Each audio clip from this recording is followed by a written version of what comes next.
One of the biggest things that got me super shocked when I first started training was the skinny fat people who actually were pre-diabetic. You'll see it a lot with guys who, Peter Pan twinks, the guys who started as a twink and they fight to hold on to that look for a minute. And you'll see it a lot with yo-yo dieters, people who go on these extreme ass cleanses and juice cleanses and shit like that, and then they rebound right after the event. Why does that happen? John Mayer says that your body is a wonderland. But for this example, we're gonna say your body is an airport. Whenever you eat any food, basically your body breaks it into sugar and it tries to get into cells and the muscles so that you can actually have energy, right? When your body breaks it into sugar, basically it uses insulin to basically direct the flow. For this example, sugar, we're going to say that that is passengers entering the airport, and we're going to say that the TSA workers are your insulin. It's not the fact that you gain the weight, it's the rate at which you gain the weight that's the problem. Because basically, if you gain it too quick, you basically max out the fat cells under your skin. That's called subcutaneous fat. And it begins to go around your organs. That's called visceral fat, or into them.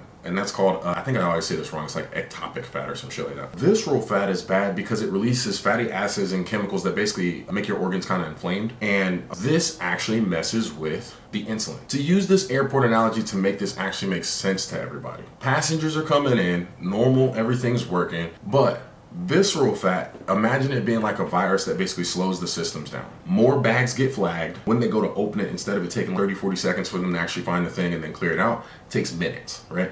That machine that goes around and actually scans you that normally takes a couple seconds is now going to take 5 minutes, right? Basically, because the systems are now less efficient, the line starts to back up just because, again, the system is less efficient. The airport manager or your body is going to bring in even more insulin or more TSA workers to try to let more and more people through. Problem is that the system is less efficient because there's a bunch of visceral fat. Skinny fat people, it's easier for them to gain fat. As that line gets longer, there's now excess sugar in the body, it's gonna push it straight into the overflow, which is basically your fat. It literally actually compounds the problem that makes it worse to where it's easier for you to basically stay fat or gain even more fat, right? The airport hiring more workers, basically, again, so bringing in more insulin into your body, but them still not being able to get the job done because the system is less efficient. That's what it means to be basically like insulin resistant. Type 1 diabetes, the airport HR doesn't have enough workers. So it doesn't have enough TSA agents, doesn't have enough insulin. Type 2 diabetes in the beginning actually looks like this. An abundance of TSA workers trying to get the thing done, but the visceral fat is around the organs, slowing down the system, making the processes longer, harder. This is the beginning stages of diabetes and why it can be solved by typically some lifestyle changes.